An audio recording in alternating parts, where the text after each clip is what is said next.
What's up, everybody? Happy Friday. Hope all of you are having a great day so far today. Getting into this episode of GH, listen. Sam better thank her lucky damn stars. Sam better be praying to the good Lord that it was Mac who touched on her shoulder and not one of Miss Wu people. I'm just saying.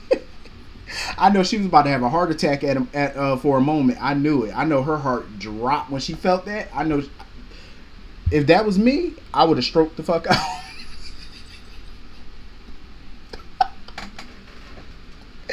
I swear to God, my eyes would have just got wide like, oh shit, I'm about to go. I'm about to go meet my maker. Ooh, thank God it was Mac. Oh my God. I was about to say, Sam, you going. You going. I hope you made out your will, because you going. I was about to say, oh shit. Because you know Miss Wu got people all over the place, so you never know. You got to be on your P's and Q's. I'm like, Sam, do better. As a PI, you got to be more sneakier. I'm just saying, you got to be way more sneaky than what you are. Like, you got to have very light footsteps. You need to wear all black, even though I know people used to get on Sam for always wearing that gothic clothing.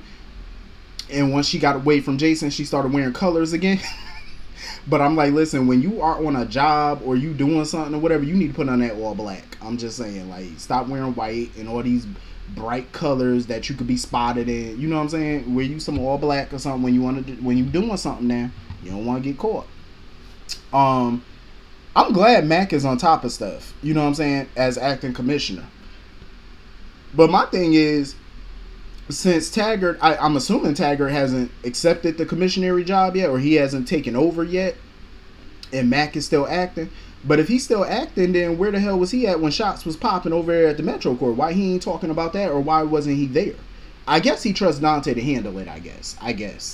But yeah, I'm glad Mac is on top of things, but at the end of the day, I'm not mad at him for not busting in on Miss Wu's gambling operations yet, because obviously he wants to get her for something bigger than just gambling. You know what I'm saying? He knows that he needs way more on her than just illegal gambling, because a rich woman, a powerful woman like Miss Wu, if they bust her for just the illegal gambling at the Savoy, she can probably find an easy way to wiggle out of that. And I think Matt wants to put her down for good. You know what I'm saying? Like, he wants a long sentence for her.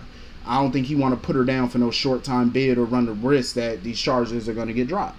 So I can't blame him. And, you know, he's trying to protect Cody. But, you know, I don't think that they feel like they can't save him, you know, especially from himself. But I feel like if they really want Cody out of this mess with Ms. Wu, there's probably only one way to do it. If they don't want him to go to prison for nothing, he's going to have to turn state's evidence. He's going to have to testify. And I don't think Cody is going to do that. I really don't find... I don't see Cody doing it. I don't see him testifying against Miss Wu. I don't think he's trying to test her, because obviously he's tried to test her just a minute ago, and he don't want to test that again. You know what I'm saying? Because she already showed him better than she could tell him. You know, like, I don't think he want to go down that route. He don't want to go down that road with her. So that's the only thing I can think of that might get him out this mess. And I wish that his dumb ass would just go ahead and tell Mac that they're father and son. Like, why is he dragging this? And at the same time, I really, when the truth comes out about that, about his parentage and the fact that Mac is his daddy, I don't want Mac to get mad at Dante for knowing about it. I really don't. You know, even though I could kind of understand it. Because, you know, Mac and Dante known each other for some years now, you know, and I'm pretty sure he'll probably be hurt that, you know, Dante didn't come to him. But it ain't Dante's secret to tell. It's not his truth to tell. So hopefully he's not mad. Moving on from that. Speaking of Dante, listen. Anna was not playing. She was at that door armed. Anna was on alert. Sonny's people need to do better. Like, I said Sam need to do better, but Sonny little people need to do better too. Because how you get caught? Fool. You know what I'm saying? He better be glad Dante recognized who he was. Stupid self. Like, what type of amateurs do Sonny got working for him? Like, his staff is just poor. Like, it's just very piss poor. Gone are the days of Jason and Max and Milo, because damn, the new staff he got just ain't cutting it. I'm like, sir, you need to pay for them some training or something, because what is going on? Like, they getting caught, they not on their P's and Q's when your ass getting shot at. Like, sir, hire some new folks or get them some training. Like, good God almighty. Like, whew, I couldn't. If I was Sonny, heads would roll. Let me tell you, I don't know how he be so calm, cool, and collected. Because no, I would take them in my office, take off my belt, and wear their asses out like they was children. I'm just saying, like you representing me out here in these streets, and you getting caught. The hell is that? No, I would deduct some money from their pay. Something, cause no sir. So now we getting down to the nitty gritty of this. I ain't kind of like how Dante was talking to Miss Anna. I ain't like it because he talking about, oh, you're not in law enforcement anymore. Let me, handle the investigation and stuff. Sir, watch your tone. Watch your tone, Dante. Watch your tone. I like you. You my boy. We go way back like 4 flats, but that's in the vein you talking to. You might want to simmer down. Come on, better remember who you talking to. She may not be in law enforcement no more, but she got way more experience than your little ass. That's why you over at her house to ask her some questions, obviously, because she got more experience than you. And 5 minutes later, here he go. Well, did you notice anything, that we may have missed? I'm like, exactly. That's why your ass is over there, because she may know something that y'all might have messed up. That's where that experience comes in. So you might want to lower yourself and humble thyself. But you know what? I'm glad that her, Dante, and Sonny are working together in a way on this thing, like in a way, because they're gonna need all the help they can get to crack down, exactly who's doing this, So now the WSB is looking like the WSB might have had something to do with this. I don't know, because at first I didn't think that whoever was doing this was coming after Anna, because I agree with her. Whoever took them shots at the Metro Court, it was very sloppy. It was very messy. Out in the open like that, all messy and shit. That don't sound like the WSB. The WSB is more covert.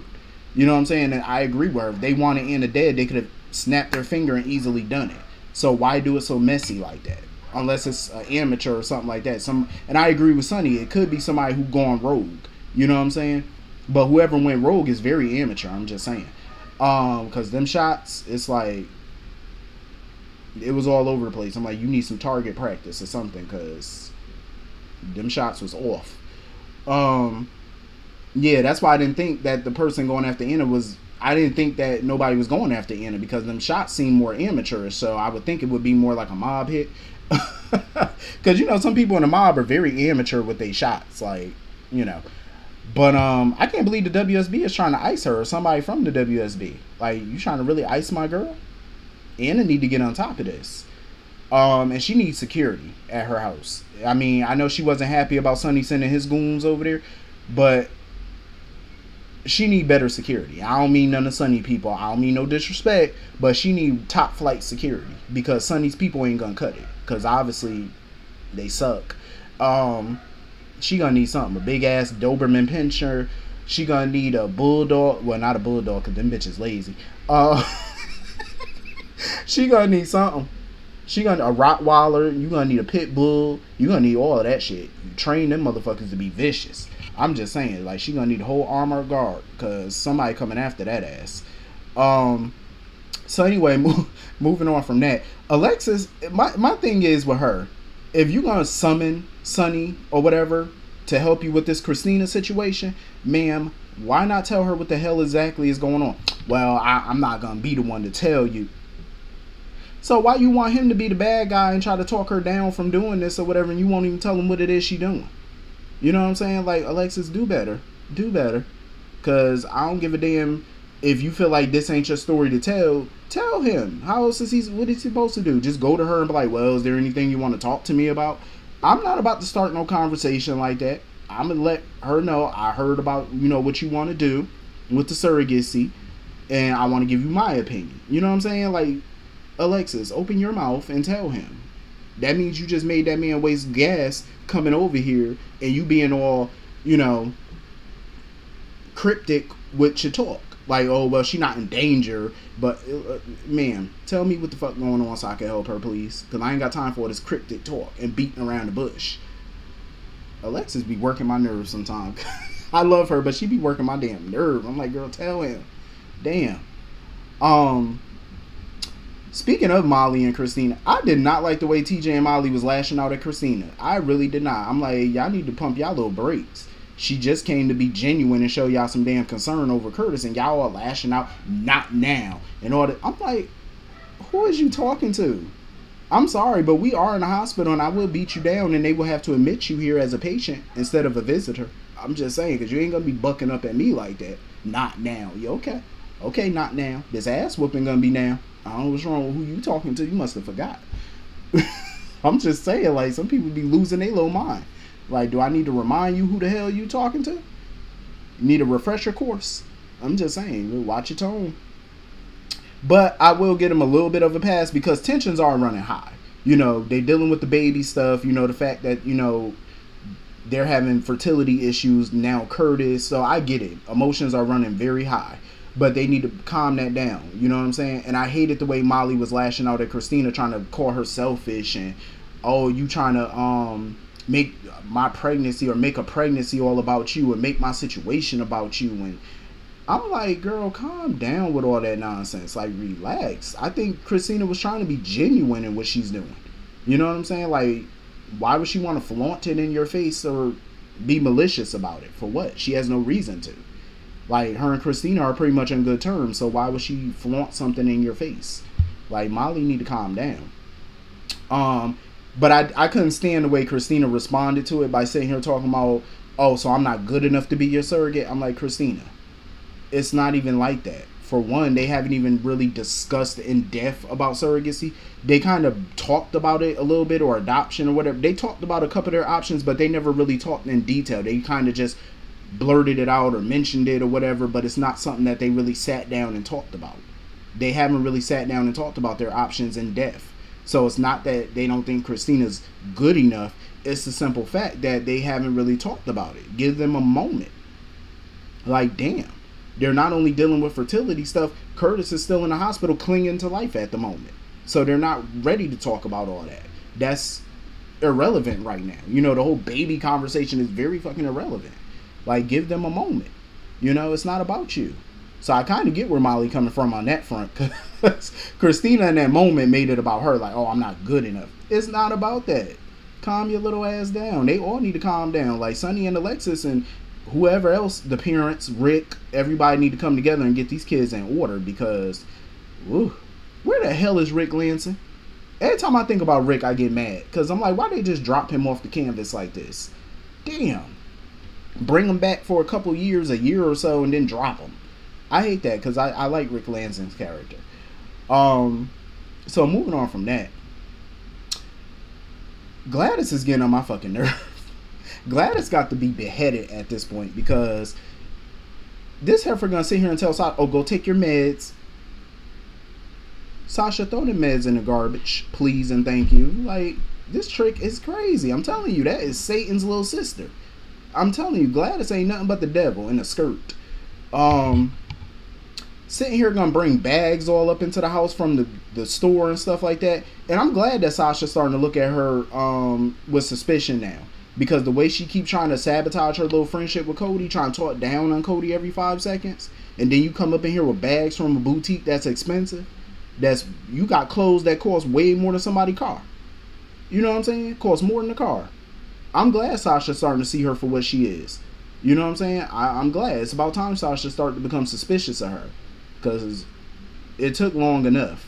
You know, and I do like that Cody tried to be there for Sasha and stuff and whatnot. But that's why I feel like Cody is not right to get in a relationship with her right now, because he need to get himself mentally prepared. Like, he need to get himself right. You know, his life is spiraling out of control right now. So I don't feel like they would make a good couple right now. Maybe in the future when they both get their shit right. But for right now, they need to just try to be friends and be there for each other, I suppose. But as a couple, nope. But I am glad that Nina was there for her, though. You know, Sasha has a very strong support system, so that's always the plus. You know, and at least Nina is trying to be there, and, you know, hopefully Nina can kick Gladys's ass to the curb, too. Because Gladys she need to beat down. So anyway, moving on from that. So we got pretty much more hospital scenes. Everybody trying to be there for Curtis and sit by his bedside because he still ain't waking up. At least the surgery was successful. I don't see them killing him, but I definitely think there's going to be some damage. He might have to be in a wheelchair, possibly. I could think so. Maybe not paralyzed permanently, but he might lose some feeling. But they're not gonna know until his ass wake up. And like I said before, Portia sitting there talking about, oh, she regret this and that. Listen, shit was said in the heat of the moment because it was a lot of grown shit going on between y'all. You can't apologize for feeling how you felt in that moment. It's not like you knew he was going to get shot or knew something was going to happen. Y'all were dealing with a lot of things in y'all marriage, a lot of issues. You know what I'm saying? So you can't sit there and blame yourself or feel, remorseful about that. You felt how you felt in that moment because that's the emotion that you had. You know what I'm saying? So you can't regret that. I'm pretty sure he knows that she loves him, so she got to keep that in her mind. Like he know. Y'all just went through some marital issues, I feel bad for Trina though. I do, because she just cannot get it together. And I don't blame her. She shouldn't be too hard on herself. It's like, oh, I ran out of there like some little girl, like some scared little girl. And I agree with Stella, because you were in that moment. And it's okay to be that. It's okay to be scared. Shit, everybody can't be all tough and bold every day. Sometimes you're gonna feel scared. You can't put on a face every day and be like, oh, I'm gonna be tough. And sometimes you just break down and you can't help it. It's natural. And what the hell is going on with Miss Stella? Because Stella done had another dizzy spell. I'm like, you need to go get that checked out. Like, what is going on with her? She need to go get her health checked out, because something ain't clicking with her. Like, I don't know what's going on with her. It just seems like she having some type of fit, or I don't know what's going on with her, but she need to go correct that. She need to go ahead and go see a doctor, because something ain't right. Something is definitely not right with Stella. That is pretty much the entire episode. Hit the comment section. Let me know what you all thought, and I will see you all later. Hope you all have a great day. See you all later. Peace.